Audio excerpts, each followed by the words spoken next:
Hello and welcome to Beyond the Arc. No, I'm just kidding. That's a new inside joke with our Discord chat. But this is missing the point. I am your guy Hollywood Ray with my brother D.K. Sizzle, and we're here to talk all things basketball, man. I'm excited. I was mad that I missed the show the other night. I texted him right away. I said I need to be on with one of you later on this week, and you happily obliged. So Here we are. So Here we are, man. So let's just jump right into it. So, back-to-back series, back-to-back wins, back-to-back 4-1 results. So, I think we'd be remiss if we didn't start with talking about the elder statesman of this Celtics team, and that's one Al Horford. Had a historical game. 15 rebounds, I think 6 made threes, I think 5 blocks. It's the first time someone's ever done that in NBA history. So not just in the playoffs, but in NBA history. I think he tied LeBron and Kareem or something as well. So it's amazing to see what he did last night. So just speak to what you saw from him last night. I have a bit of an apology that I have to give after you give your speech. But yeah, just speak to what you saw from him last night and just how his leadership shined through when we needed him most. Well, obviously, there was an Al Horford question going into this game, right? And it was a question we were asking each other. We were messaging leading up to the game with our thoughts, and the question mark was really like the one I was asking at least was like, is there a way that we can supplement Al's minutes somehow? Because I noticed a significant drop off in performance when he was hitting certain minute thresholds in the first few games of particularly this Cavs series, since like we've really seen the burden get borne out of Porzingis not being here. And you get into the 5th, 6th, 7th game where your starting center isn't starting, and you're starting to look at like how the minutes are affecting the player that's come in to replace them. And I think that these were fair questions to be asking, because I was seeing Cornette have like high efficiency minutes on the court because of the way that the Cavs are currently constituted. Sometimes in basketball, Ray, Al Horford just fucking dunks in your soup. And whatever weird kind of universal energy sort of took the conversation out of our Discord and all the way across the country to Boston, Massachusetts, and got into Al Horford's Wheaties that morning.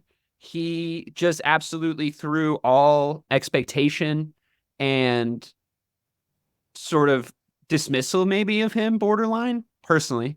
And he had a vintage Al Horford game in the sense that I think he showed us like he did like the best of Al Horford. He played like the greatest hits.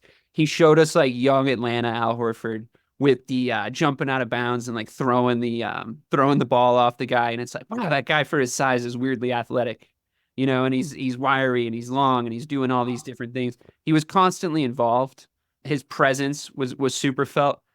I still have my concerns and issues with him on the defensive side of the ball. There's things that guards on the other team can exploit. Specifically, things the color commentators were saying, things like, "Wow, I mean, this is how good Al Horford is. He can get switched onto a guard at the perimeter and take him to the whole way to the cup." On a replay of a basket that the guard scored on Al Horford, and I'm like, "No, he can't. This is like an ongoing issue," and I don't blame him for that. I blame the structure of the defense when we like over switch. And I think teams can get to that matchup too easily. But all that aside, he came out of a shooting slump like a horse on fire, and just started making shots. Like missed his first one or two, and then just started making shots, and then constantly spaced in a way that made him such a lethal offensive threat. I really enjoyed watching the game and the performance and the irony of how we were talking about it. And like it sounds like a cliche, but it is things. This is the thing we've said on this show before in different circumstances. In order to win a championship, we were going to need at least one game like that from Al Horford. Yep. Now, the stakes might have been low for everybody because we were playing the Donovan Mitchell-less Cavs, but I invite you to think about the quicksand or the snowball or whatever metaphor you want to use if we lost that game and then Mitchell comes back. Yep. And then we go, oh shit. Wait a second, 4-2, or maybe Celtics in 6. Oh shit. Okay, you didn't want that in your life. I promise you. Yep. And that's the stuff that we doubt this team for. Is them getting themselves into those situations. So you can only sort of give them credit for not doing that this time. But yeah, as far as Al goes, man, like just for the cutaways to his dad, to Tito alone, I love when he's having a good game, because I want to bottle like the essence of the happiness that man is feeling and the pride that he's feeling when it cuts away to him, and just use it as a drug for the rest of my life, because it's just, you're just loving it. You're just loving it. And we also shout out to his wife, who's hilarious on Twitter. Like, she might as well have been born and raised in Boston, Massachusetts, that lady. So yeah, I mean, I love Al Horford. I love the Horford family. And I felt very lucky yesterday that we've had him as a servant to the Boston Celtics.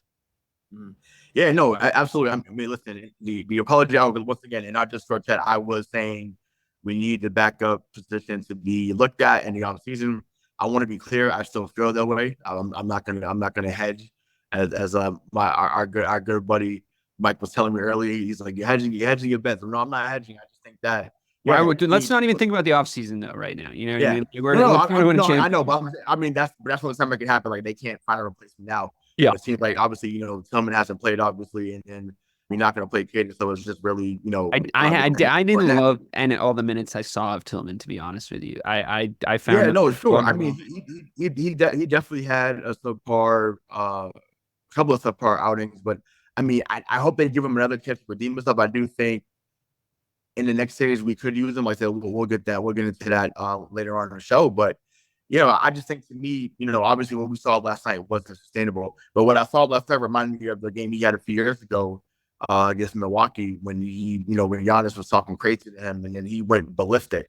And it's almost like, he's kind of like that player, like, don't wake up a sleeping giant type thing. So who knows? Maybe this sets him off going forward. There's still going to need his contributions, but I just don't want to overexert him. And that's exactly what I was saying going into the game. You know what I'm saying? So it's not that he's a scrub. It's not that he's.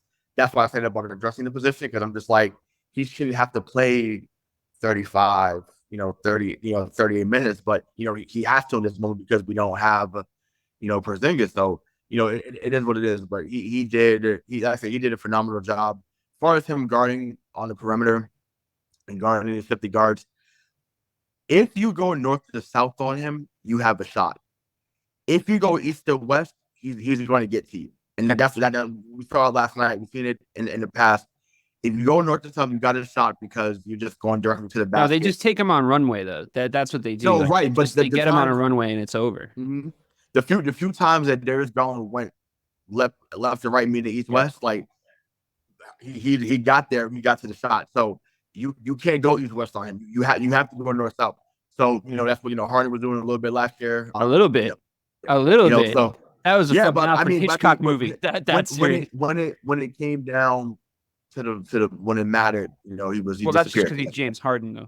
Right. Correct. Yeah. He still unlocked that game tape that said, like, take out. They'll switch him on you. They won't correct it, and they'll just let you torture Al Horford for like 3 minutes straight. And it's like, it's very frustrating to watch because it's you're one adjustment away. You're just one adjustment away. You just got to get him out of the line of fire.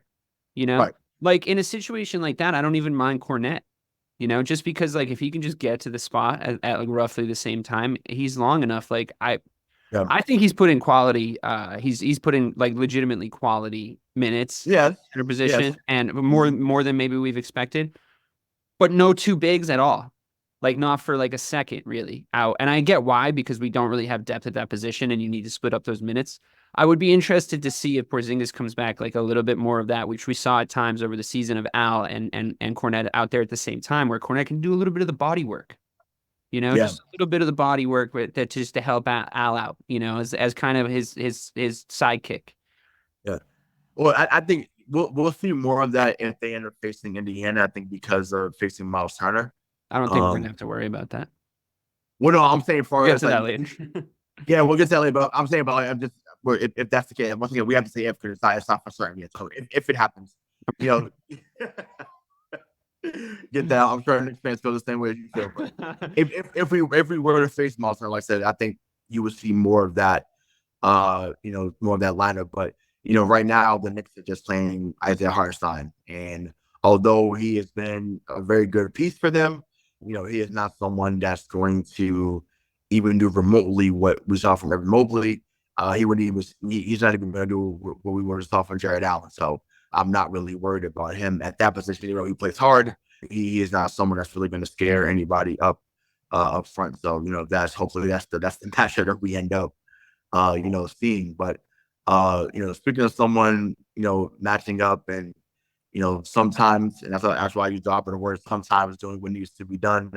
The head of the snake, the head of the table, to use a wrestling reference, head of the table.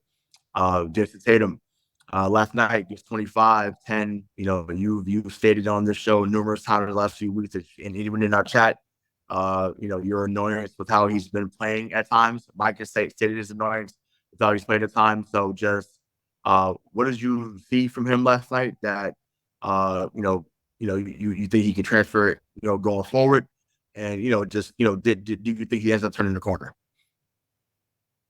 I think that the fate of our team, and this isn't news, the fate of our team hinges on whether Tatum is on one of two possible sides of a certain wall that we all have in our heads.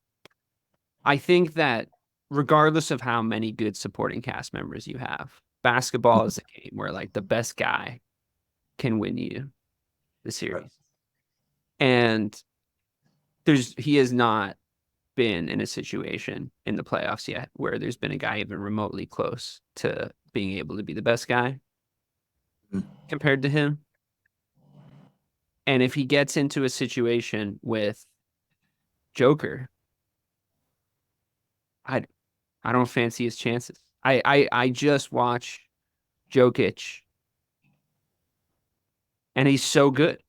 Like he's just that guy, like what that Anthony Edwards versus Joker series was like one of my favorites I've ever watched, honestly, because it might not even go 7, but it was one of those series that was just so high level at times. Like guys, we just saw the highest level defense, the highest level offense in response.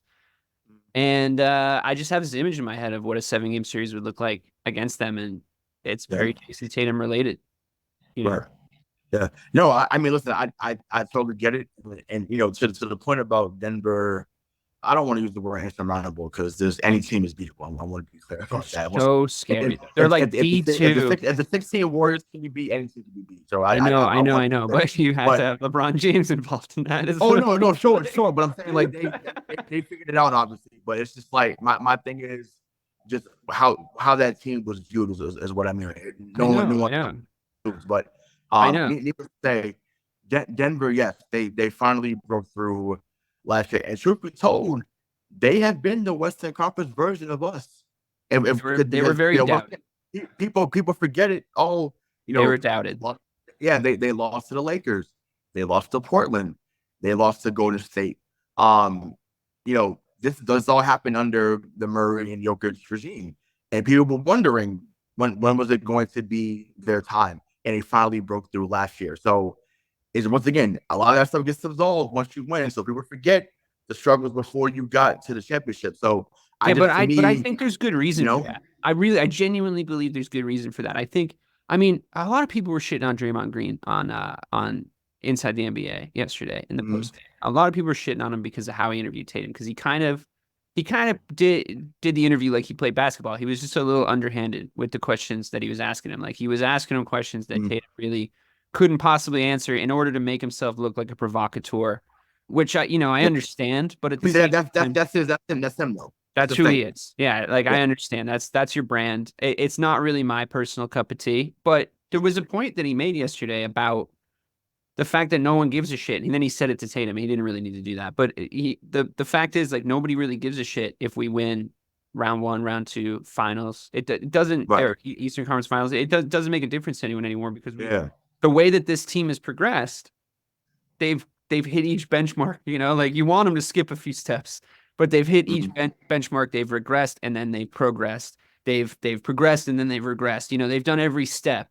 from year to year, and I think it has put sort of legitimate doubts into the minds of the fan base, to be quite honest. And yeah, I understand like the comparisons of what you're pointing out. Like they did this, they did this, but that would mean the comparison has to sort of stop if Tatum can't do what Joker did, which is win a fucking championship. Like I don't think there's anything bad about that the narrative changing once you do the thing, Yeah. because you've done the thing. So like, yeah, of course it's going to change the narrative, right?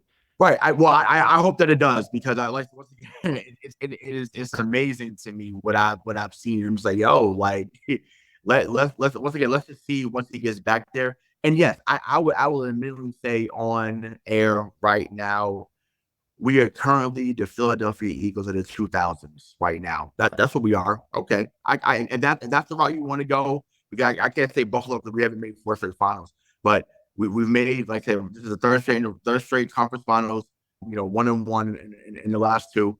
So yeah, right now the Philadelphia Eagles of the 2000s, knocking at the door, knocking at the door, knocking at the door. Obviously that team didn't break through, until they had a different regime there. But I don't know. I just think, their time will come. I firmly believe that, which is why I've been more positive about that. Shout out to my guy Leo, who also went to Dean with us. He used to really hate how positive I was, and I've been back to that this season. Like anyone knows, in our almost 4 year history of doing the show or the podcast, I should say, I definitely had super negative moments about this team and going crazy, and I'm just like, but I don't know, something once they made the moves they made, it felt like when we got Ray and KG, and I was like, it doesn't matter who they face. Once it just, you're not beating them 4 times. That's how I felt. And once again, yeah, it sucked to see what happened against Atlanta, and then you went 7 with LeBron, and then you beat Detroit in 6, whatever. You smack Kobe in the finals. Um, I don't know. Once again, until I see it not happen, I have no reason to believe that they're not going to get there and then find a way to get it done. I just feel like if this team plays this best brand of basketball, you're not beating them 4 times, and that's just how I see it right now. And I remember because me and you did the season. We did the season opener show. We talked about just the schedule and how it would look, and we said that we get 60+ wins. They did that. We said they would dominate for the most part. They did that. So now it's just a matter of, once again, just putting it together. And yes, they're not judged by the regular season, but not even judged by the first 2 rounds, as you just alluded to a few moments ago.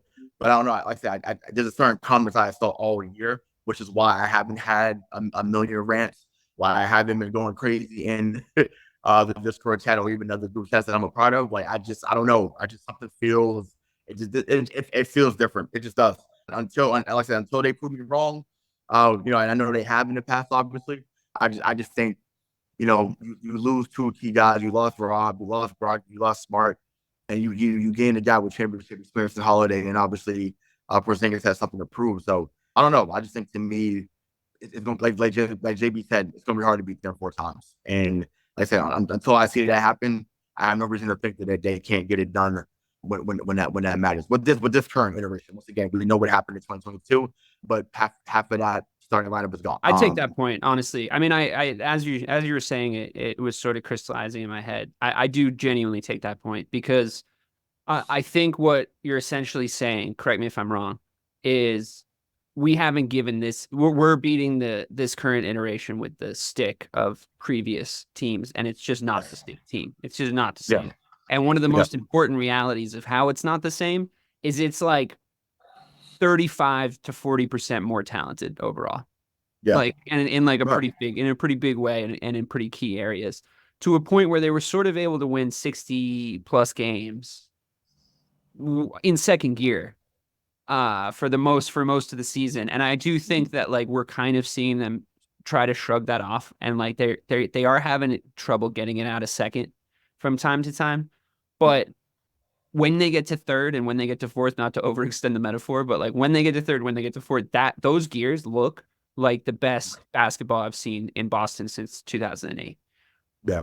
Factually. Like, Yeah. when I'm including Porzingis. And I mean, I think a lot of people tune in right now to the basketball season, as the playoffs sort of start to take off. But there's long, lonely, cold February nights where you're watching the Boston Celtics play like the fucking Portland Trailblazers. And you're just like, with post Dame Lillard, and you're just like, you're noticing a lot of little idiosyncrasies about the team that you hope don't translate into the playoffs. And then you have this conversation with yourself already in the middle of the regular season where you're saying, like, am am I hurt? Like, are they the same problems? Are they the same things?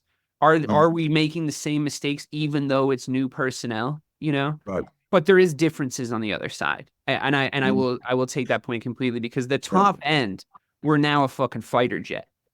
You know, like Right. when we top out, I don't see anybody beating us if we can play a consistent game like that, and we can do it. I've seen it done, and we're getting more consistent. We're not having to third quarter woes for the Celtics, like the last three third quarters, like this, and it's like none of those stat lines are emerging. There's no slumps, noticeable slumps at the same time of games. And I will say to myself and all the people that were saying this, we did close out a game that was closer. We did do that. You know, we did. Yeah. It was like we had a little bit of a cushion. We were really operating with like a 6 to 8 point cushion for the majority of the game. And then we just like killed them. Like we just went, okay, thanks guys. Thanks for playing. Thanks for coming. Really appreciate you being here. You guys are great competitors. I'm gonna hit like 4 threes in a row between me and Jaylen Brown, and then you guys are gonna go home. And then that's what happened. And I said it in the second quarter. I was like, it feels like we're trying to let them leave with pride, and I think that bites us in the ass sometimes. But it was a handshake by the end. By about minute 4, minute 3 of the fourth quarter, it was very like, okay, yep, you guys did great. We didn't have D Mitchell, so I don't know. See you guys later. Built-in excuse, I don't know. That's for the Cleveland podcast to figure out. No, facts. Cleveland fought hard. Once again, Evan Mobley's a top 5 pick. Darius Garland is a lottery pick. I listen. That's the best game I've seen Marcus Morris play since he was in the Celtic uniform. you understand me? Like, it was kind of funny because he was in the guard. Yeah, it was crazy. I was like, wow, just goes off here. Yeah. So, but I mean, obviously he was extra motivated to play against us. Obviously, I still feel like he feels like he should have been let go. He feels like he should have still been here. So fine, whatever, we get it. So one thing, he showed up, and like I say, he can have those type of moments because he had him here with us, and in other places that he's been in his career. So yeah, I don't know. I just think to me, it's about the bigger picture. Obviously, like they have to get it done. No one's absolving them of that accolade. Like they have to win the championship. Like this is the best roster they've had in a long time. But that's what I'm saying. Like when you made this 6 out of the last 8 years, but once again, just tied into what I was telling y'all in the group chat about context. In 2018, you lose your top 2 of your top players in Hayward and Kyrie. But even though Kyrie played for most of that season, but he got hurt in the on the Paul Pierce retirement game, right? So you missed the rest of the year after that. Then you see the emergence of rookie Tatum in the second year, Jaylen Brown. You're like, oh, okay, like got something. And the next year, like you said, the regression, right? Because everyone comes back, but no one wants to really take a back seat because they're like, yo, we just balled out the previous year. Like, what are we doing? So chemistry was never on board. They sweep Indiana, then they get smacked by Milwaukee. The next year, it's COVID. You end up losing in the bubble to Miami. But I do admit they took their heart down there. I won't say away from that because that's a fact. Next year, Jaylen Brown gets hurt. Before the playoffs, they get smacked by Brooklyn. So then, the next year they end up making the finals, right? So I just think to me, context matters, but because we've been like I said, you've been knocking at the door for so long, it's like we forget in those moments what happened in order for certain things not to happen. And it's just like to me that part matters. And once again, did I always care in those moments? No, because you feel like, man, when you're there, you feel like, man, you should win, you should be there. But it's just like with a clearer head now, you're like, okay, I can look back and say, okay, a lot of this stuff happened, and it may have hindered why, it might have hindered them from getting to the promised land, and obviously it did because they haven't won that championship yet. So I don't know. I just like to me just sit back, relax, and just enjoy that process. It's a good process. Now, what happened in Philadelphia, now what's happened in other cities, but just enjoy this process. The team is really good. You're getting one of your best players back in this next series, so just sit back, enjoy the ride, and let's just see what happens. So, I just had to bring it up because, like I said, that had been killing me. It's like, oh, they've had the easier path, and I'm like, well, no one cared when our key guys got hurt. Like, no one cared. No one cared when Kyrie was out. You didn't care that Gordon Hayward was out. You didn't care that Kemper had a shot in the knee. You didn't care about that. You didn't care that Jaylen Brown broke his hand. You didn't care about that. So now, because did you already say it? Did you already say Isaiah Thomas?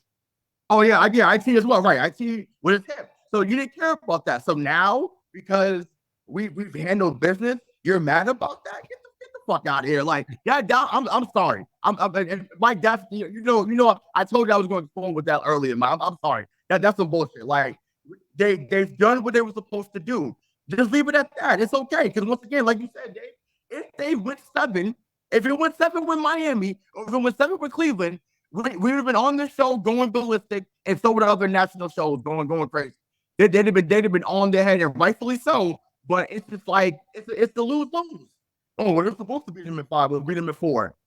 Well, damn, they advanced. That's the goal.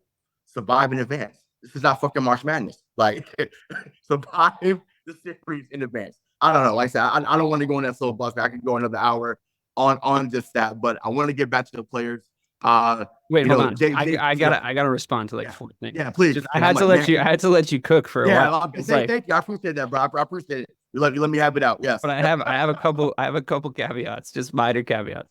Love that. One is I really enjoyed, by the way, my favorite part was when you were just rattling off the results of each season. Mm-hmm. And I was just really like listening along, like just remembering all the emotions that like were kind of churning up and kind of capped off by that Miami series where I was thinking to myself, like, I was in Hawaii, I was on vacation, I was supposed to be enjoying the sand and the sun. And I was like mad at the hotel bar, like too many daiquiris in, fucking pina coladas, whatever the fuck I was drinking. Too many of those in, just like yelling at the TV in the hotel bar because of how fucking pathetic the Celtics were. And it's a resort in Hawaii, so like there's people all over the place. Of course, there are Miami Heat fans there. Like they're fucking, they're talking shit. I'm like, yeah, of course the Miami Heat fans are in Hawaii. They're sure as fuck not in the goddamn building. I'll tell you that much. So I guess I found where you guys all go. Sorry, I just got re-mad about those guys because this is the kind of shit I was saying to him at the bar. But I mean, I don't know. You got to play the part of the Boston guy for like a hot minute, right?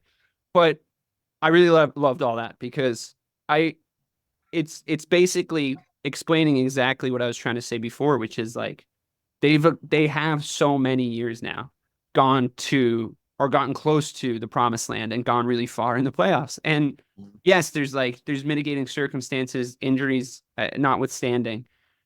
I think that's why they've set their own bar, and they're being hit with the cudgel of their own success. It's a similar thing has happened to the Patriots in certain years, where the sort of the do your job mentality sort of takes over. And there's the zealots to the Patriot way that just say like, well, just replace him, just like plop him out and just plop another guy in. This is a system team. And it all goes sort of tits up in the end, but they were being judged on their own standards, like that they had set the standard for the whole NFL at that point. So you look at the Celtics and it's like, we've basically been the best team in the Eastern Conference for the last 5 years. And I don't know if that's a damning indictment of the Eastern Conference, but I mean, it's like, is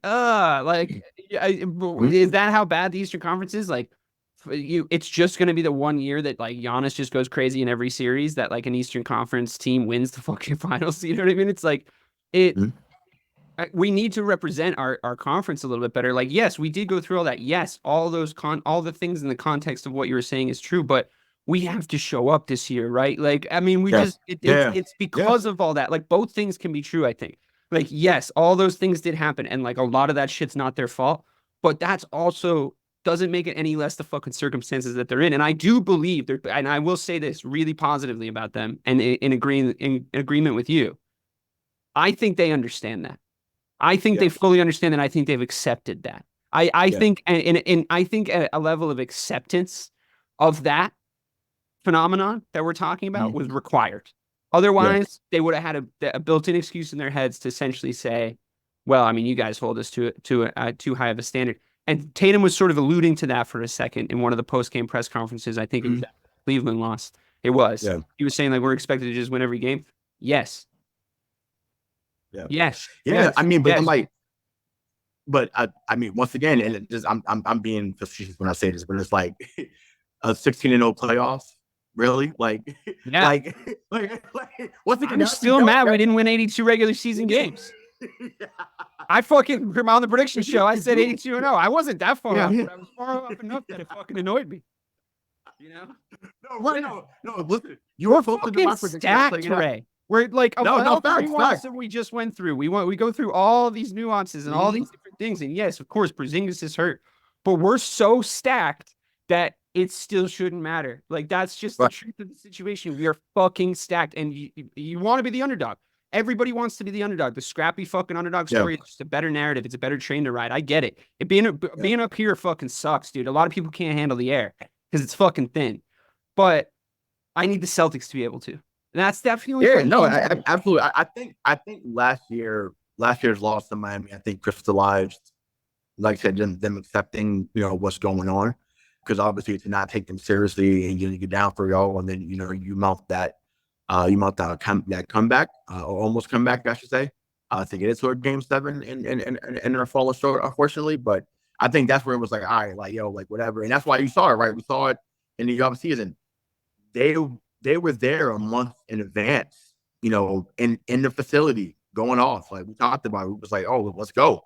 I think from the jump, they was like, nah, like this has to be different this year. And it starts with us, meaning JV and JT, and then it's trickled down to everybody else. But yeah, Brad Stevens a lot of credit for this though. Like, oh yeah, for sure. What you're talking about, because like I think the idea of changing the nucleus, for better or for worse, and like obviously we've talked to death the idea of like, do they win, do they not, what are the stakes for the team, when now that we've pushed all our chips into the middle, right?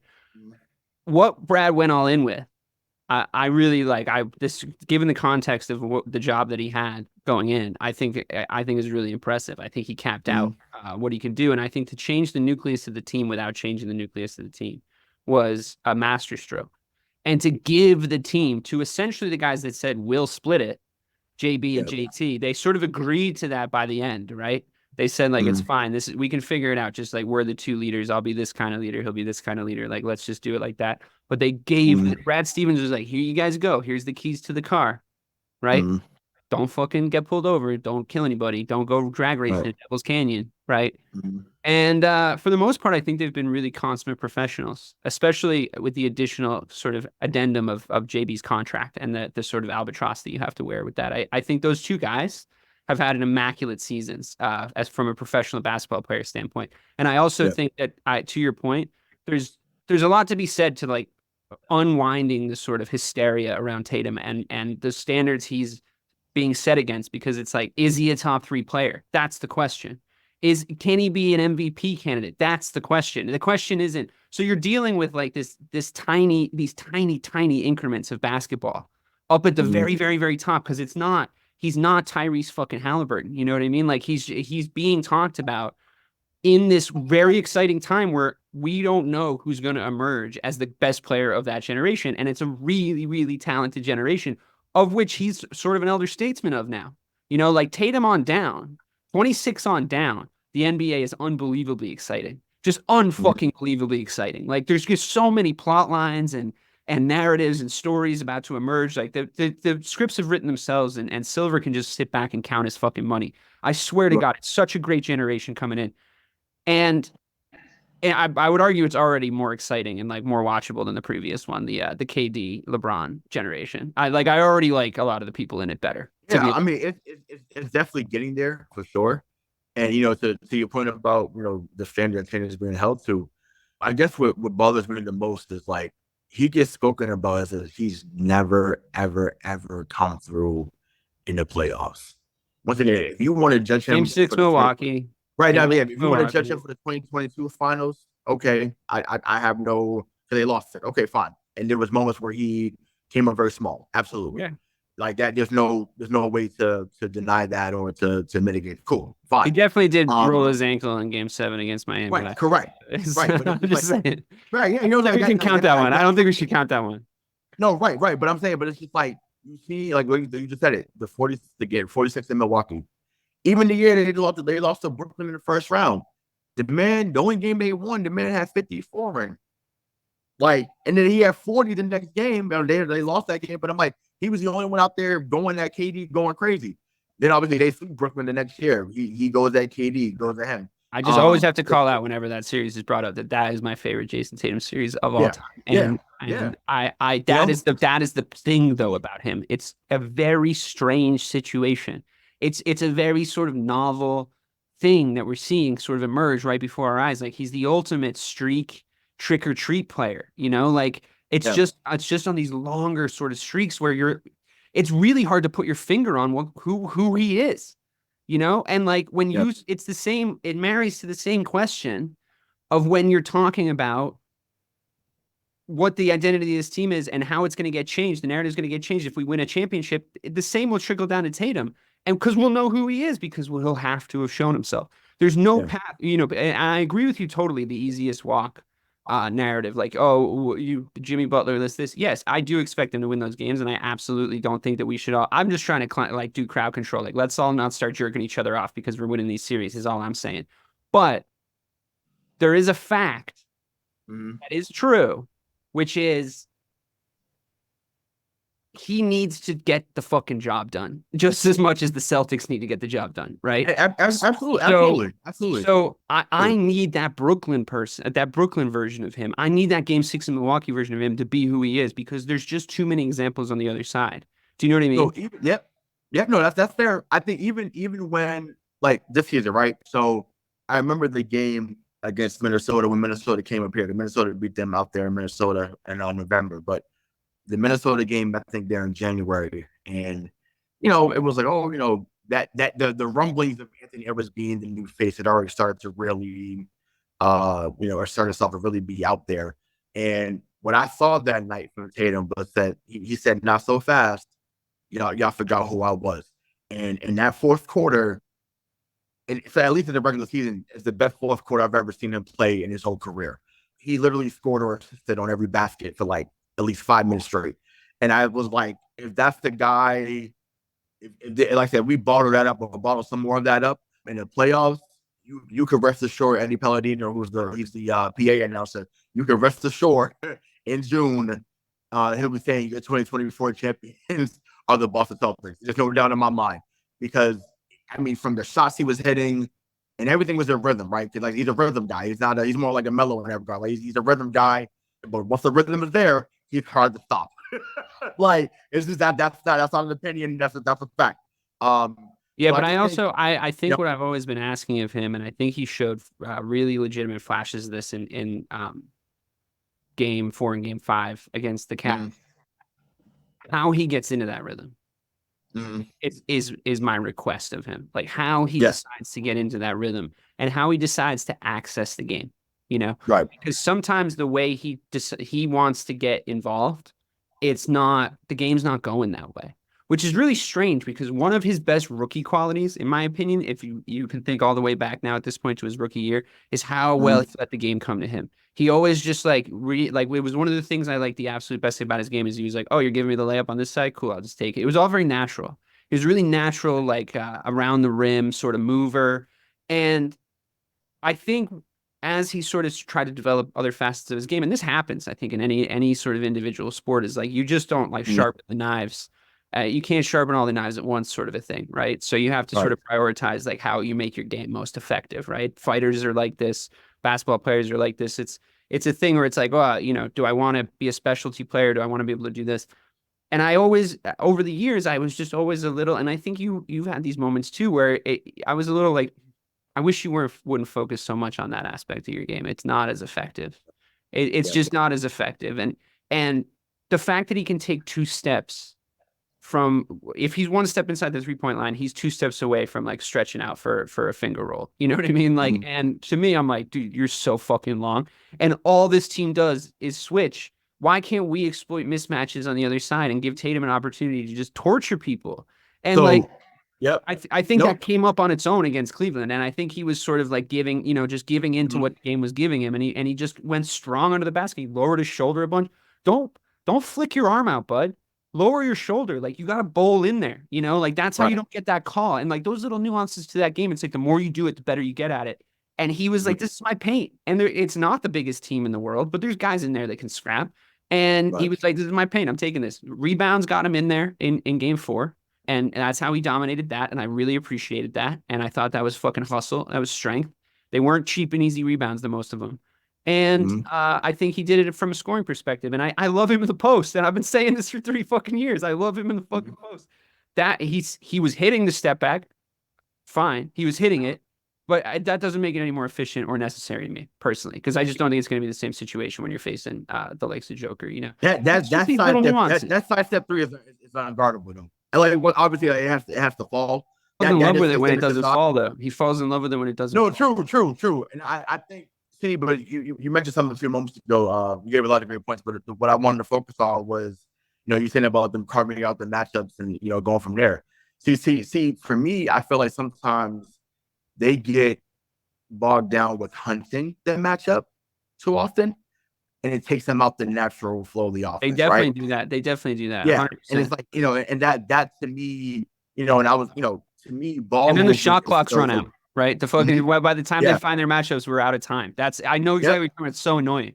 Yeah, ball movement is the key. Once again, I love that they, at times they move the ball really well. I think 4 guys yesterday, they had 5 or more assists. Like that's huge. Like if that's what's gonna happen, then yeah, they're gonna win more games more often than not. So, keep moving the ball, but it has to be consistent because they get very stagnant, when the ball is not moving. And once again, that's the thing. That's the key for most teams. But it's like we don't, I don't want to see the ISO ball all the time. Once again, certain times in the quarter it's necessary. I get it.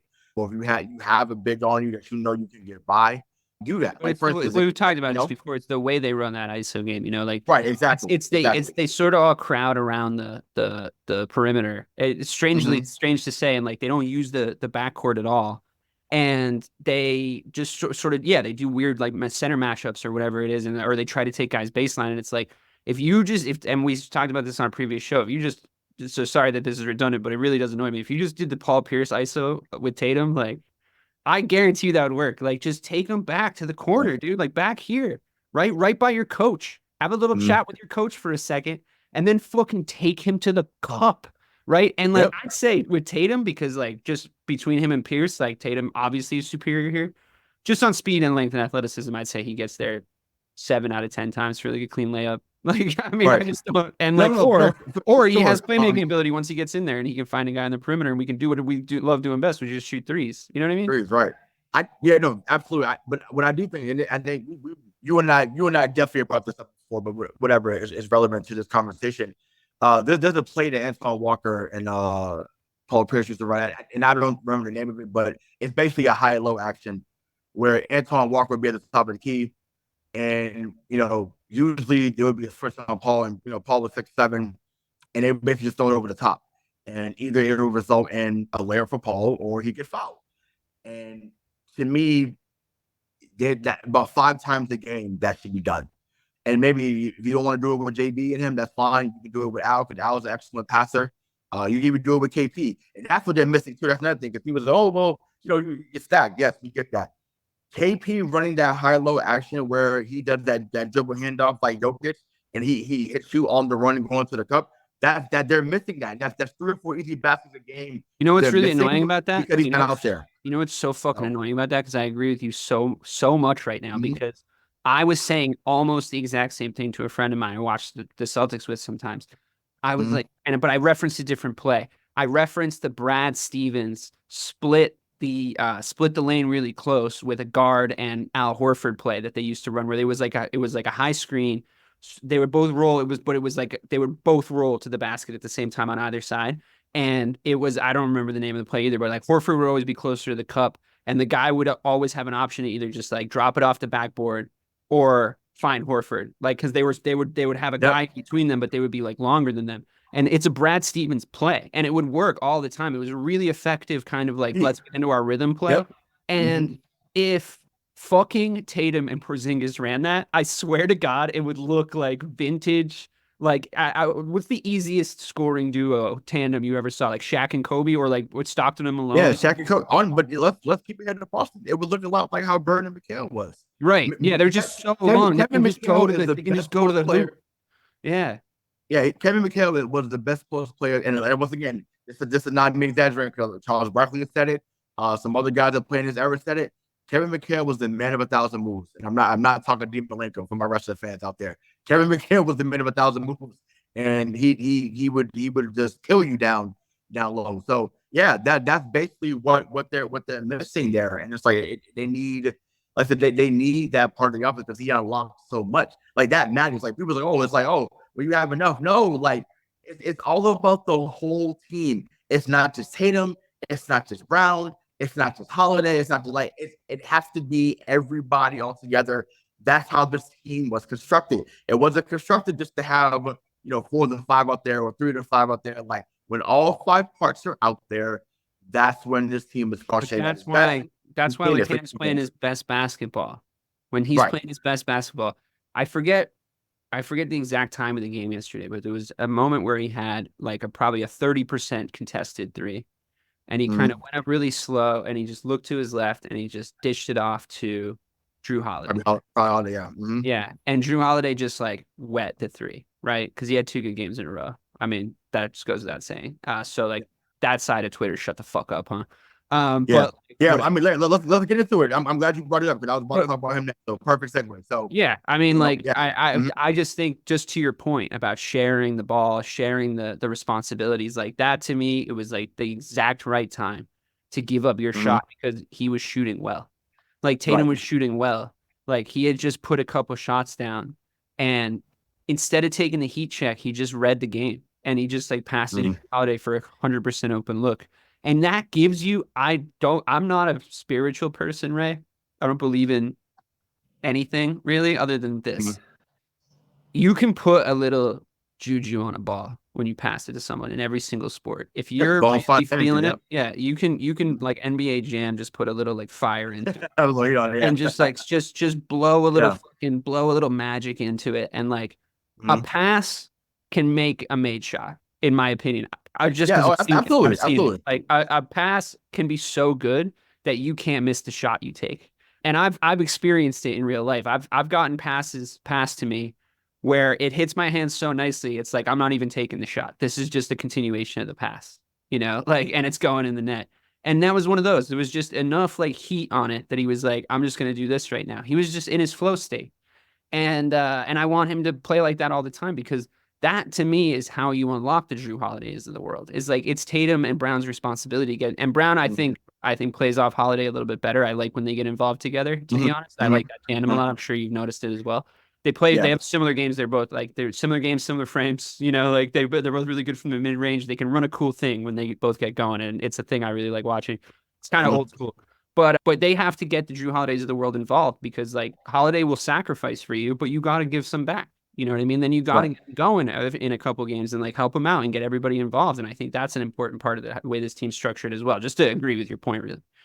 No, right. So that's once again great segue into that. So obviously, we've said all year about Jrue Holiday being one of the key additions to this team in the offseason. Had a really good year.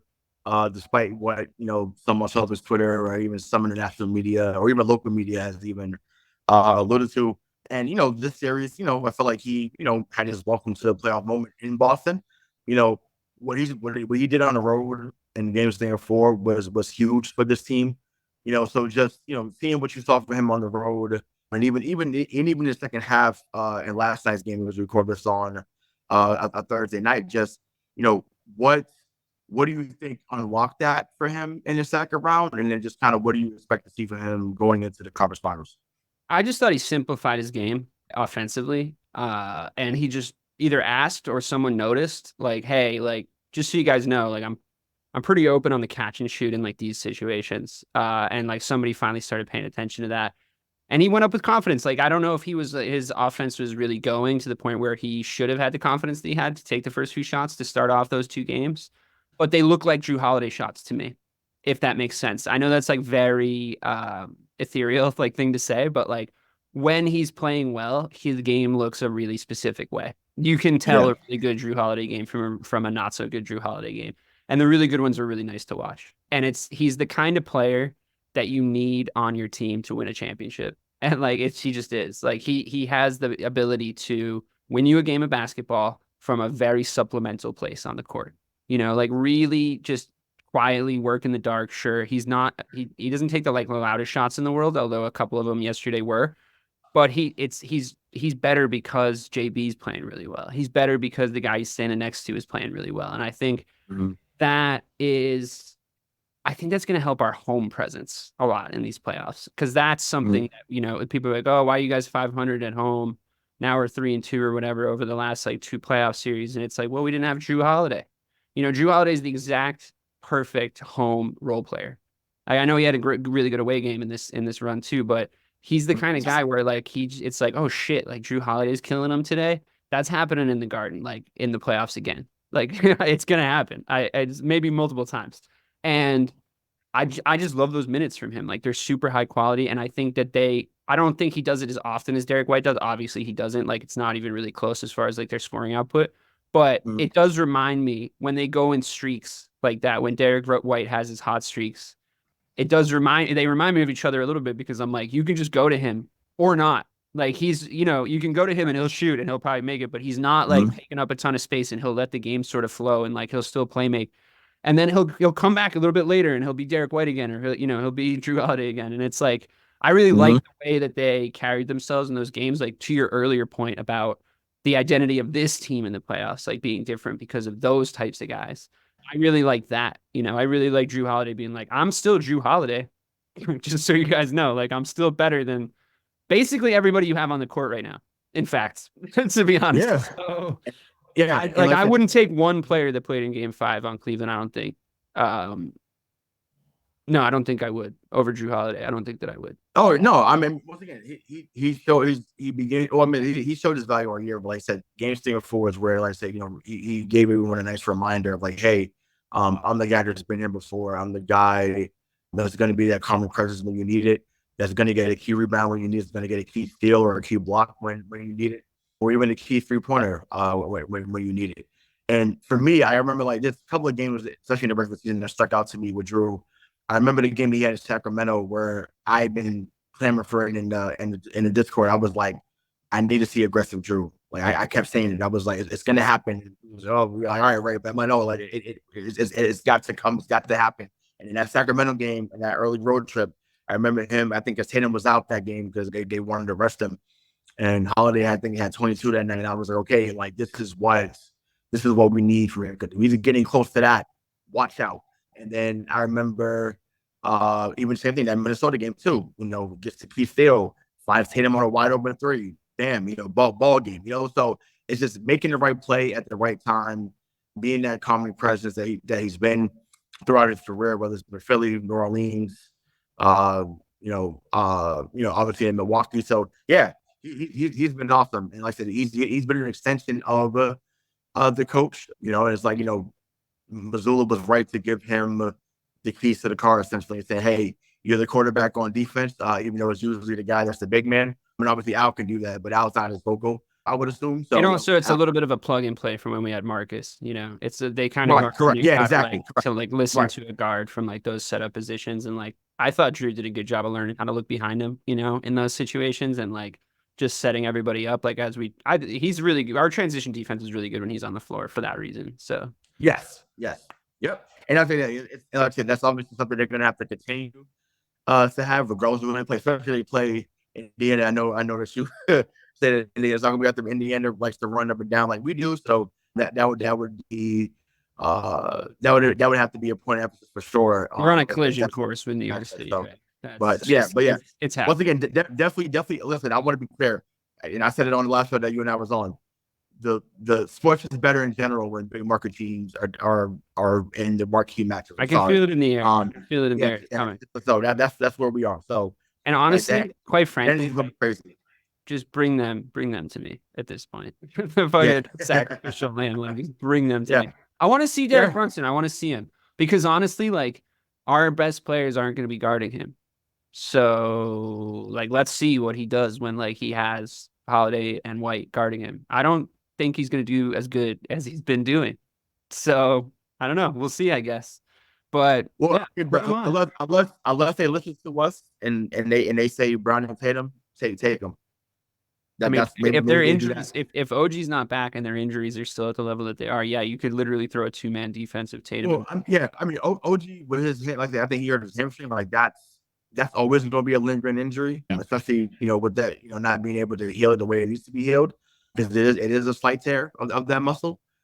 So once again, I would love for them to be at full strength as much as possible. I know Mitchell Robinson has been injured. I know obviously they lost Bogdanovich for the year, Randall's off for the year, but I would love for them to have as much body as possible.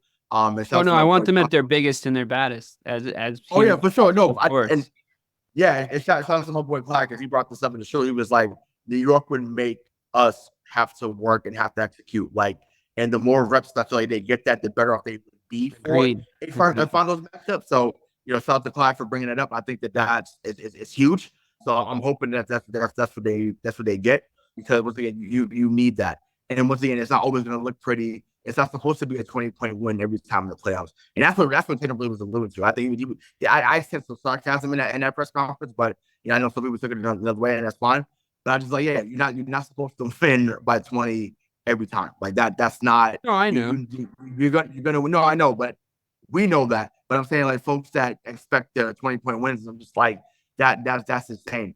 So, but to get off that for a moment. So the head coach, the guy that we have gotten on, uh, you know, religiously on this show. Other people have gotten on him. I want to be clear. He has made strides as a coach this year, regardless of what you may think of him as a coach or even as a person. He comes in. They go 57-25 last year in a great situation. They improved their wins by 7 this year and go 64-18. Obviously, a much better supporting cast as far as coach. Coach said, they're losing. They're going to lose Charles Lee to Charlotte. So congrats to him on getting that job. He has some 2 pieces down there with Melo and Brandon Miller. So they have an excellent young core down there, hopefully for the future. But so congrats to him. But just want to speak on what you've seen from Mazzulla and just what adjustments do you want him to see? Well, do you want him to see? What adjustments do you want to see from him as we go into the conference finals and beyond? I would like him to stop eating crayons as an adult man. I would like him to learn his multiplication tables. I would like Sam Cassell. I would like Sam Cassell to get the appropriate pay for coaching this team. I think that he's made strides. Yeah, I think he's made strides. I don't know if you heard on the show with Mike. I did think it was funny where the commentator in Game 4 was looked over, or goes, Pritchard looks over to his coach, gets the play call, and then Pritchard just like pulls up from the fucking half court line and makes it. And it's like, was that the play call, or are they just waving off Joe Mazzulla? Like at this point, Pritchard's even doing it. But I think I think that he's more confident. I've definitely seen his confidence levels go up quite a lot. I think he's more comfortable. I think that his choice to play Al as many minutes as he did paid off in the short term. I don't know if we wanted to like do the Al Horford explosion right now or like how necessary it was, but maybe it was. I need him to stop playing so many minutes, but now we're going into a series where we could, no Julius Randle. I think Anunoby will be back, but I don't think that's really a Horford question. I think that's more Tatum and Brown issue to solve. We're going to need like reliable minutes from him. Hopefully Porzingis comes back, obviously, but I want him to decide if he trusts the supporting cast or not. Like I didn't love the cameo that went on for too long by Tillman.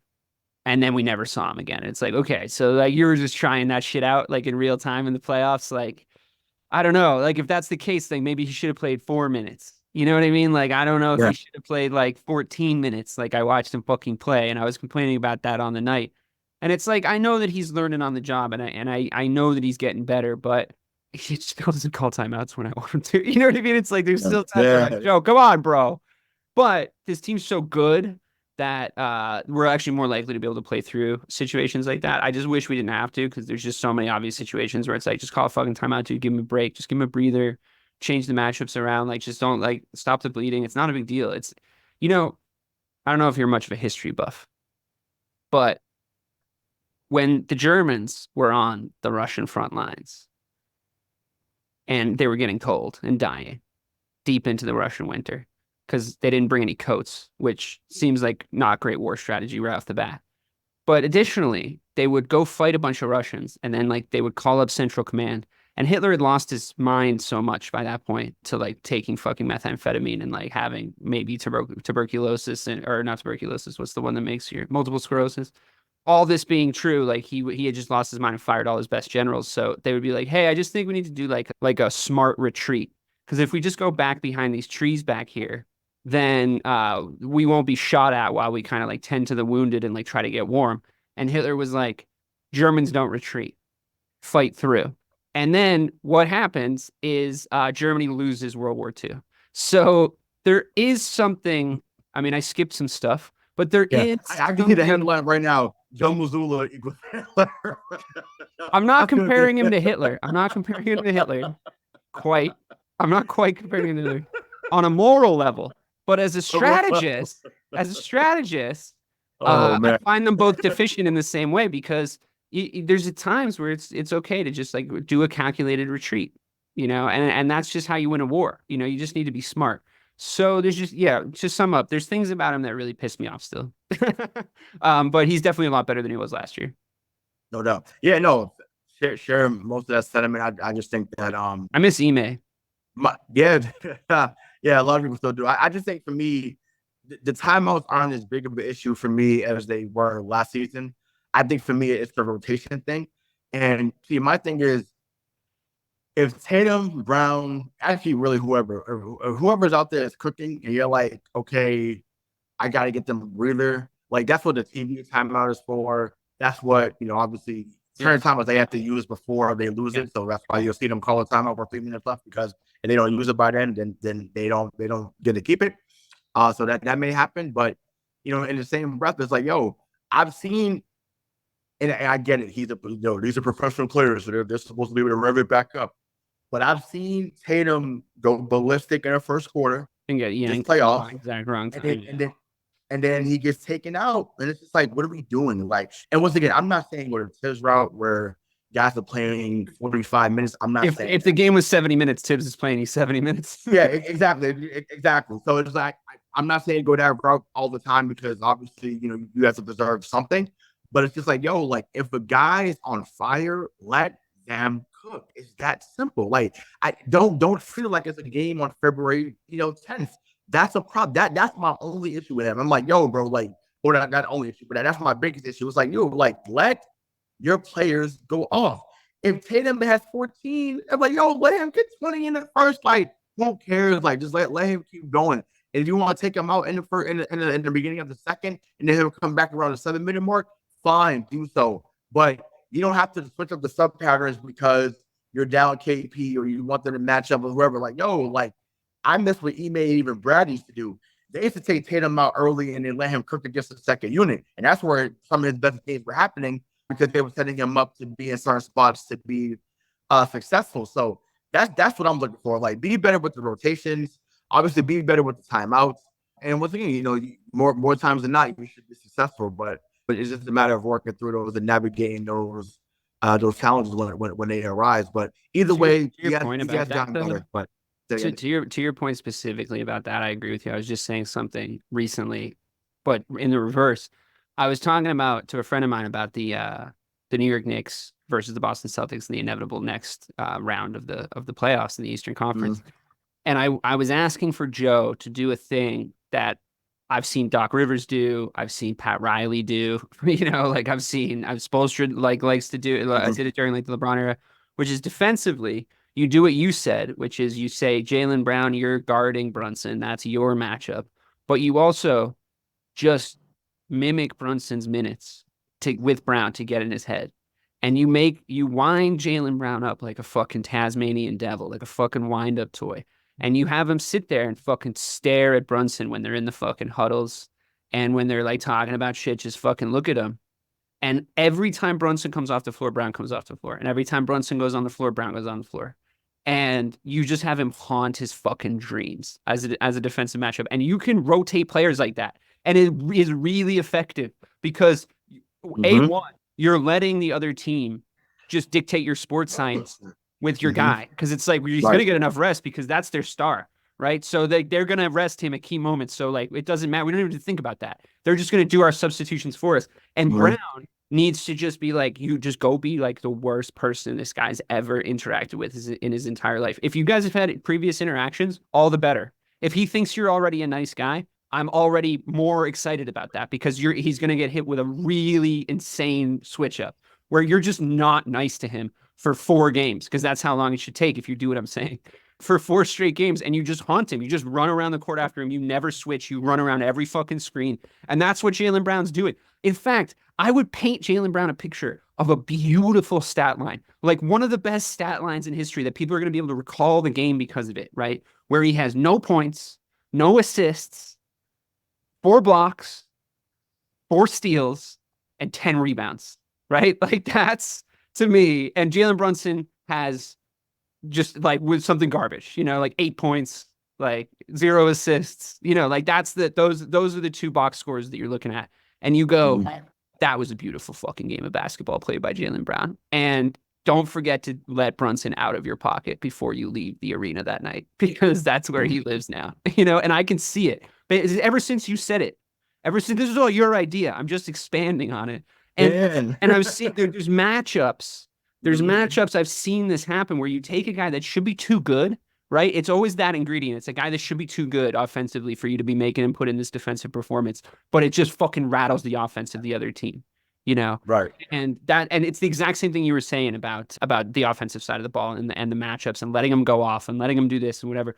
Never, ever let Brunson get anywhere around that whole court without a co-pilot named Jaylen Brown, and just watch the beautiful results, And then you gas Brown up because you're like, look at this dude. They're all saying he might kill you, dude. They're all saying like nobody can take this guy one-on-one. Like nobody can clamp this dude up. Like, come on, like every round, oh, they're doubting me. Oh, I do this. Oh, I'm dragging my team through with all the injuries, whatever. Fuck that. You're better than him one-on-one. This isn't the New York Knicks versus the Boston Celtics. This is Jaylen Brown versus fucking. I would love that. I would be so excited about that. It would be great. And once again, I said it. I had a chance to be on a guy that does shows for the Knicks, and I told him, I said, look, I said Brunson is 2017 IT. He is, in every sense of the word. He makes that team go. He literally has put them on his shoulders and has been phenomenal for that city. He's put them back on the map. Like I didn't think it was a great signing initially, because I was like, he played behind Luka, so I was like, yeah, he played well, but that's I thought that's because he was next to Luka. But we'll get into Dallas in a little bit as we transition out the Celtics stuff. But man, he has been everything that New York needed and more. He has answered the bell time and time again. So yeah, and like I said, we want to see that matchup. So yeah, he's been great. But like I said, yeah, as soon as they get off the team bus, I'd be right there walking him to the locker room. Like I'm on your head. Like you go to the you go to the bathroom, I'm opening the stall. Like you're washing your hands, I'm turning on the sink. Like I'm everything you're doing. Like it's a wake up call. I'm bringing you breakfast. Like I'm at everything. I'm on your head. So that's where I'd be at. So that's what's going to be needed, because you can get 40 in a heartbeat. So you got to make sure that you're doing what you can. So. Yeah, so getting into the rest of the NBA, there's been a lot of great playoff basketball. You might talk about the other night. So I wanted to continue that great talk. Currently, we have Game 6 of the Nuggets versus the Timberwolves. Once again, has been a phenomenal series. Obviously, you want to talk about a swing of emotions, though. Obviously, Minnesota goes up, 2-0. Basically, 95% of people said, "Oh, it's about to be a sweep." Not you. You said 6. So I was like, I was like, okay, here we go. As we are currently taping, Minnesota is actually up 19 at the half, so they're up for 59-40. I just think, once again, I haven't watched it because we've been taping, but I just feel like the NBA damn sure wanted that to go 7, so they're hoping that Denver doesn't come back. Minnesota's played really well. I've been watching out the corner of my eye over here. Minnesota's played. So Minnesota's responding right now. So we'll see if they keep that going. But just did anything change, or like people were crazy to say that Denver was going to get swept, and it was just like you never underestimate a champion, right? Like what is turned around for them in your opinion, so far to get to this league? I mean, I think you could be forgiven for being wrong about this series at one point in the entirety of the series. I think that What's made it so much fun to watch is it's swung from one end of this pendulum to the other with just really, really high level basketball taking place in order to cancel out other really high level basketball, in my opinion. I think you'd be forgiven as well if you saw the T-Wolves as a really good young team who didn't quite have enough to get over the hump, the formidable nature, the Russian team from Mighty Ducks nature that is the Denver Nuggets. But I still believe, and I still believed coming into this game in Anthony Edwards and the things that he's able to do. Like, I'm not going to watch him have one game that wasn't as good as the game before that game where he blew past 40 points and was just doing like incredible shit, but his team still lost. If anybody, and I said this to you in the Discord, if anybody wanted to come and join him on the Let's Play at all, well, they would have won one of the 2 games in Minnesota. So, you know, I don't blame him at all, personally. There's also just the fact that like Joker's catching rebounds one-handed off the backboard and throwing it without even barely looking all the way down the full court for a Jamal Murray layup. And it's just like, I don't know, man. Like, that's really hard to compete against, you know? I think that like I have gotten kind of mad at Ant's supporting cast over the last couple of days. It seems like they're showing up tonight. We'll see how they do coming out of the second half. But a lot of this team still hinges on Cat, man. Like, it really still hinges on how Cat plays. Like, he really, for good and obvious reasons, he is a big part of how they play basketball. And when he plays well, they're probably going to win the game because Anthony Edwards is probably playing well. They've given too much power to Rudy Gobert to ruin a game for them. And they need to like sort that out. There's a very I shudder to even say this, but there's a very Grant Williams-esque quality of Rudy Gobert's game that is really disturbing to me on like a lot of levels. Like he really has that like I'm him, no you're not like DNA. And defensive player of the year, it's like I made that joke to you in the Discord. I was like, he's the most fraudulent defensive player of the year since Marcus Smart. And like I was joking, but at the same time, like Marcus Smart went on to like fall off a fucking cliff defensively in that playoffs after he won that award. And like that is exactly what happened to Rudy Gobert across those 2 games.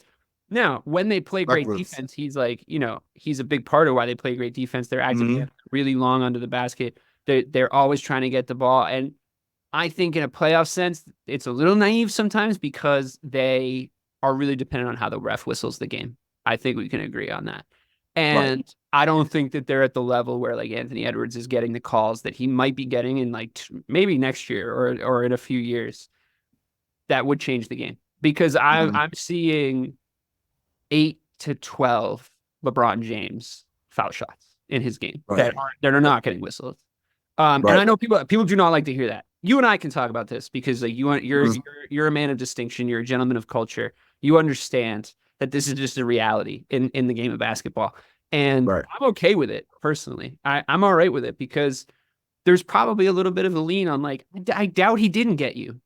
Like if I'm going one way or the other on like, if I think it was a foul or not, or you got him, if I guess that like you didn't really get LeBron like the whole way, you didn't like fully block him, you didn't do this, like you didn't do that, I'm probably going to be right a lot of the time. You know what I mean? Like there's just like that. I understand their plight like on some level because it's like I didn't really see it, but my guess is you didn't get him like you're saying you got him because it's LeBron James. So there is something to be said for that, and I think that Anthony Edwards doesn't get those calls yet. I also think Karl-Anthony Towns asks for those calls like he's that dude, and I'm like, oh, you're never gonna get those calls, Carl. Like that's like just based on the profile of player you are, you're just general personality. Even if you have an MVP season, you're not getting those calls. I just want him to know that, like right off the bat. He's just too. It's the way he asks. It's like Tatum. It's like the way he says it to the refs. You just know they fucking hate him. Like you just, like you just know they're like, dude, shut the fuck up. I'm never gonna call. It's like the way he says it. I can see how he carries himself. I'm like, no. Like Kobe Bryant, they were like, oh shit, sorry, man. Sorry, Kobe. Blow the whistle. You know, they're fucking scared of that guy. Yeah, no, for sure. No, you know, Karl-Anthony Towns isn't striking fear into people's hearts. Anthony Edwards is a nice guy, but he might get less whistles across the course of his career because of that, you know? Like, genuinely, I think that's a thing. But he's doing that psycho thing that MJ and Kobe could do, and he's doing it with a smile on his face. I forget who said that, but it was a great quote, and I agree. I love that guy. He's literally my favorite basketball player, and it happened over the course of one season. Like I even didn't mind it when he was killing us. So Yeah, no, I mean, listen, he's been awesome. I just think, see, for me, and I had a conversation with somebody about this earlier today, and I didn't even think about it until they brought it up. You know, I remember the series last year against, or it might have been a year before against Memphis, and a lot of the talk, whether we think so or not, we can go back and listen to different people takes. They were giving the same adoration to John Morant. They were. And obviously he got hurt, and obviously the stuff that happened off the court. They really shouldn't have got in trouble for, but that's a whole nother scenario for another day. But I just feel like I'm looking forward to seeing him and John go at it. Because John and them got them the last time when they faced the playoffs the year before. John Morant was giving it to everybody, Minnesota, including Ant. So I just feel like we'll see. I don't think we're ever going to see that happen again. I don't. Yeah, but see, I think we forget because he's been out for the whole year just about how good he was before the injury and what happened off the court. But I know that dude was giving it to he was giving it to people, and I felt like we forget though. Anthony Edwards. Go ahead. Anthony Edwards is a 4-year veteran, and he came in the league when he was 18. You know what I mean? It's like he's 22 years old, and I think that like, when you're doing comps like that, like I personally just think that that's going to be a footnote in their rivalry. I don't think that it's going to. I don't think he's going to get him like that again. Well, no, I'm saying I think that if we don't think that that's going to be the two guys in the West going forward, like we're. You think they're going to put a? You think they're going to put? I mean. Do you think that Ja's going to get enough of a supporting cast to be able to compete with Anto at this level with what you're seeing from the Timberwolves this high of a level in the playoffs? Maybe not in Memphis. Maybe not in Memphis. Like maybe he has. Oh, you're saying move? Yeah. So maybe, but I do think once again because he has that mentality too. It's like nah, like I'm the guy too. Like he's not going to back down. And I just once again he's jumping over people and dunking around you. He's doing whatever he wants to when he was ready. And we saw it. So it's not like, oh, we just see it. Like we've seen it happen. So I know this sounds reductive. I know this. I really hope that we see that for the next 10 years, though. I really do. I mean, I think it's great.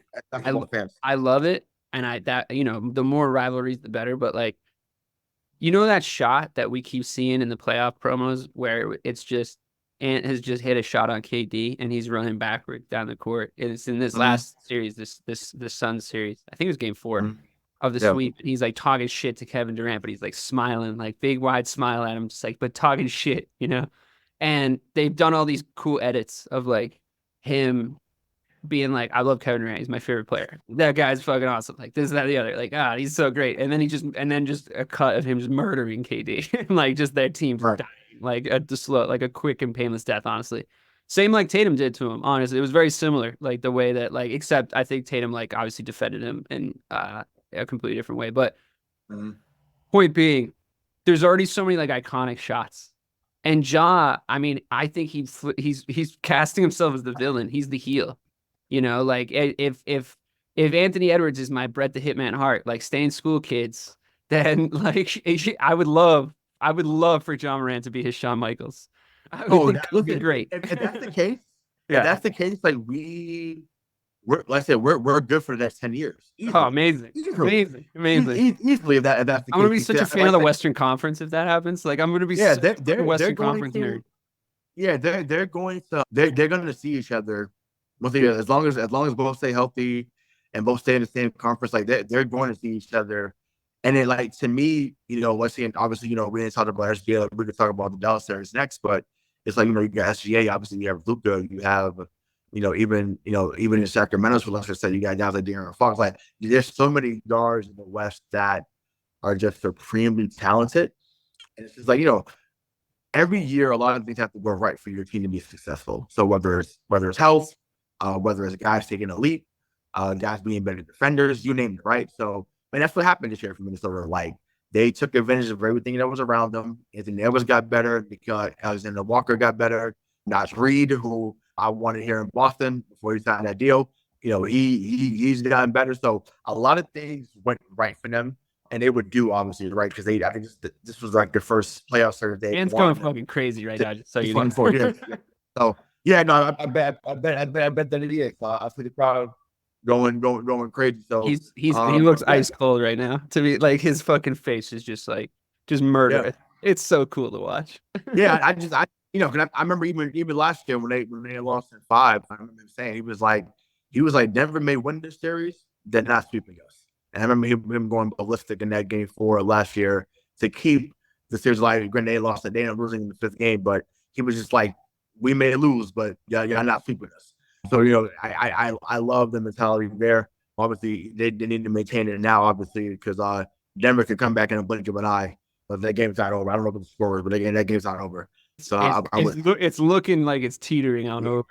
no, I haven't sent back around. They're up What's the score? 24 now with that dunk, and the momentum is Gotcha. Okay. Yeah. heavily So yeah, going. I mean, maybe Mike Malone packs it in and says, "All right, Let's let's take get him ready for back game home. 7." So with like I said, it's set up for. I think that game would be Sunday. So that's the case. But yeah, but from one great series to another, Dallas OKC has delivered as well. I've been really invested in that series. Is my first hot take of the evening. I think Dallas goes to the finals. I do. I don't know. You that's such an about face. You were the one doubting him. Well, no, right. But I was saying, no. You were saying who to be fair. I didn't fear them, but I'm like just the way they're playing though right now. I got to give credit where it's due. I think defensively they've gotten so much better than what they were, and that's why I wasn't concerned because I was like, well, the defense is not what it needs to be, but since they traded your boy, they traded your boy to Charlotte. PJ Watson is way better than I ever expected. Oh my God, it's unbelievable. He's been hitting the corner 3. Obviously, Derrick Jones. And I mean, once again, Spo and them should get credit because they were the first ones to believe in Derrick Jones, but he's turned into a guy that can play and be a 3-and-D guy. Obviously, Tim Hardaway Jr. and Josh Green, and obviously, what Kyrie's been able to do, throughout this playoffs before, like they're way more formidable than I thought. So just thoughts on that series and just how Dallas has really turned it up in recent memory. I mean, I feel like I need to say that I distinctly remember saying out loud on a show with you and Mike that Dallas potentially had the best backcourt in the NBA with the Kyrie trade. And everybody was like, no, we're not doing this again. We're not going down the fucking Kyrie train again. We're not doing this. And I'm like, and I understood it. I got it. I got it because at that point I was like, I can't really keep defending this fucking guy, to be honest, because some of the shit that was coming out of his fucking mouth. But like I always said, like, I think was pretty consistent on this point. I always just thought he was a fucking baller.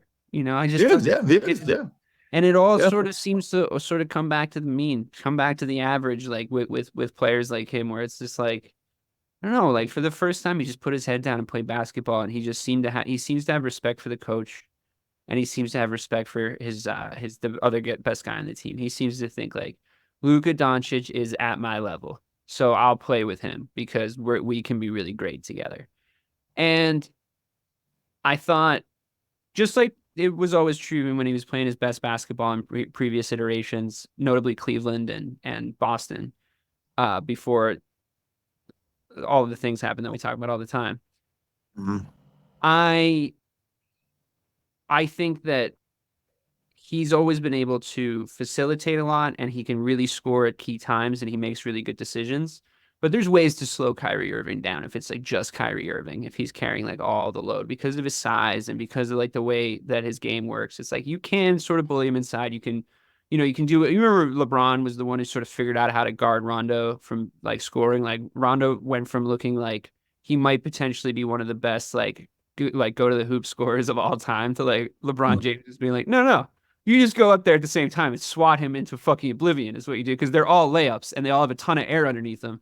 So LeBron, I remember like 2 key games where he was just like whap, whap, whap, whap, against fucking Rondo. And then Rondo changed his game completely. He was like, I will just pass, I think. And it was great. He was a great passer and everything. But yeah, there was none of that. None of that shit going on. And I think that you can limit him. I think that you can bump him. I think that if you have Shea Gilchrist-Alexander on the other side, you can move with him in the middle. You know what I mean? It's like you got to come with me too, man. Like I'm over here doing some shit. Like I'm making moves. Like where are you? Like I'm back cutting you. Like I've enjoyed that part of Shea's game, and I think he's not. What I really like about him is like if you were to finally every fucking NBA conversation about Larry Bird involves race, but if you took race out of it, like Shea is more of a basketball player like Larry Bird was. Like he's might not necessarily be like the most supreme athlete that you've ever seen. He's not running 1,000 miles downhill at you, but he's got a super high basketball IQ. He's got a million moves. He knows where to be, when to be there. He knows how to be like lethal. Just such a stone cold assassin at times, and that's why the whole thing, the whole series, is hinging on Luka because when you have the banged up, falling over, oh my god, my knee, oh my god, my face, oh my god, my dick, Luka, it's not working. It's not playing right, and the sort of like I'm kind of hobbling and I'm just gonna like jump up and take like a 1-footer from over here. It might go in. I don't know. I'm Luka Doncic. No, that wasn't working. And then in that game 5, I think he was very like, okay, I don't think I've been playing well enough. Like I need to let the game come to me a little bit, and I need to like stop being such a little bitch. And then he did that, and I think that that's what turned it on, like turned the series. Right. That being said, like I don't know, man. I don't think I'm gonna be in the betting against Shea business moving forward in his career. I think I'm just gonna start that trend early. I think you're probably right. The team that wins Game 5 traditionally wins the series like 88% of the time. So you're probably right. But I'm just gonna start that trend early because I just think like the dollar cost averaging of that investment will come back at me in spades if I just like don't doubt that kid because like Yeah. he's got some stuff. Yeah, he's got some sauce. And No, I I he's there. don't I was not He's familiar, I don't think, with his game. Like I think where they were sitting in the West, I don't think that I was, and this is naive of me. It is, but I don't think I was ready to like take them into consideration yet. I really think it was far enough away from Boston that I ever thought that we would meet with any sort of stakes, referencing the Thunder, that I was just like, I don't know. And the only reason I was really commenting on Dallas was because I follow the guards that they have because I like them, right? And yeah. I was just not familiar with the game of SGA, and I don't know. He struck fear into my heart a couple of times, Ray. If I'm being honest, like he just like over the course of this series, like he really can like if we're furthering the WWE comparisons, like he's got Undertaker vibes.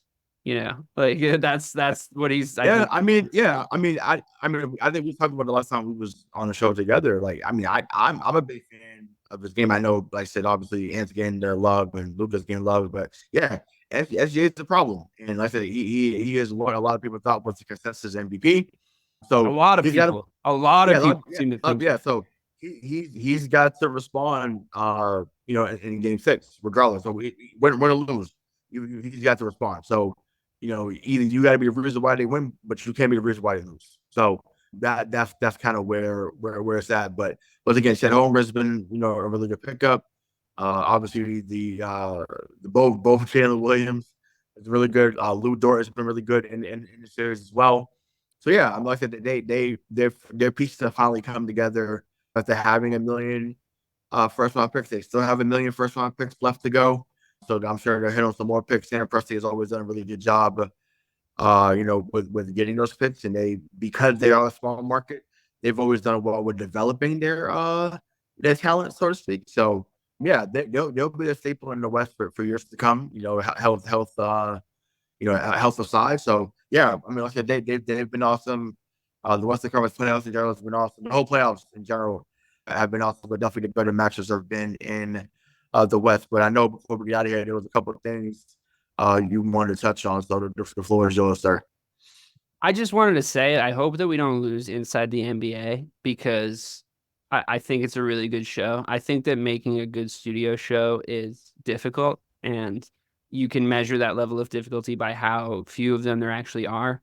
Tune into any Fox NFL Sunday, and there's 40 overstuffed suits, all with different color patterns in order to make them stand out, and people just saying very broad 1 to 2 sentence analysis of the show, and there's just too many people on the panels because it's a fucking good old boys club and everyone's getting everybody jobs.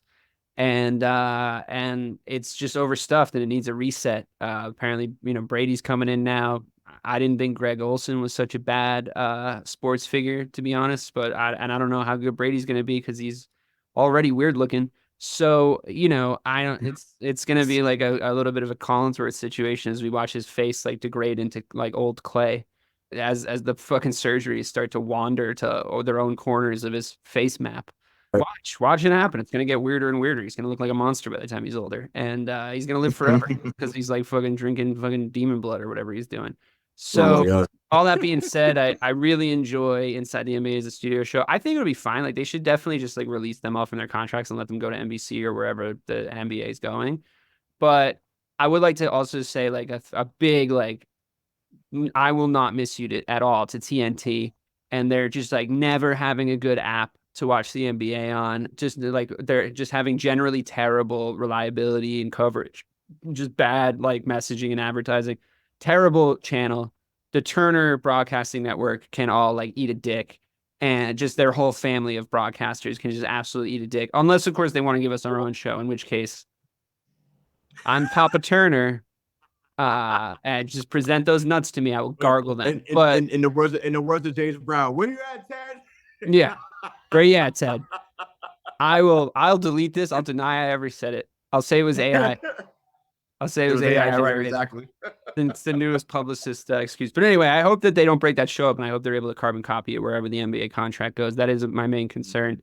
Additionally, I just think like just get more NBA games on channels. Just get more channel. Like NBC has a bunch of channels. They're like Peacock, fucking NBC, True TV. Like they bought all these cable channels. They put them on there. Yeah, just put the NBA on there if you got nothing else to do. There's plenty of games. I'll watch them. Expand League Pass out to the general public. Like make it a little bit more accessible than paying like all that money to like watch every single game. Like give me another tier. Give me one more tier where I can just like pick one team maybe or something like that, like the Boston Celtics, and it's like a little cheaper. All those things I think need to happen as we move forward. But business aside, it has, I agree, been a fucking great playoffs. I've really been enjoying it. I think we're going to see New York in the finals, in the Eastern Conference Finals, that is. And yeah, I fucking love it. I think Anthony Edwards is putting on a historic game. He went down really hard and then he got up, and it was very dramatic. It's all going in the highlight. It's going in his Last Dance documentary when he's drinking his whiskey and smoking a cigar in a giant house that he looks like he's like never even been to before. It's so immaculately clean. It's amazing. Love that. I can't wait for that doc in 25 years. You already know. So yeah, no. I mean, as far as Inside NBA, like I said, they definitely have been the best show, like we said, going.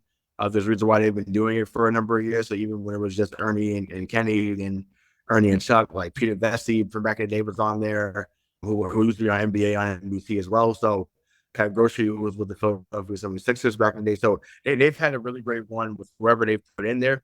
Even the years that they had Magic and Chris Webber there, and like I said, they've always just found a way to reinvent themselves and be ahead of the curve, when it comes to sports entertainment, really. So I love what they've been able to do. So like I said, I echo all the sentiments you said, and I hope that they're able to still maintain what they have, regardless of when they're on NBC or whoever. Would be dumb to have them change up the model of how they do it, because it has been successful. It doesn't have to be SNL. It doesn't have to be, Mad TV. It doesn't have to be any of that.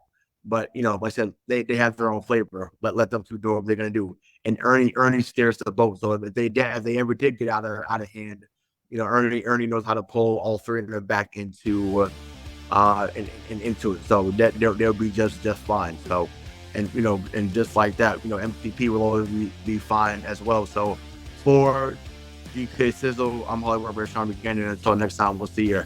Peace.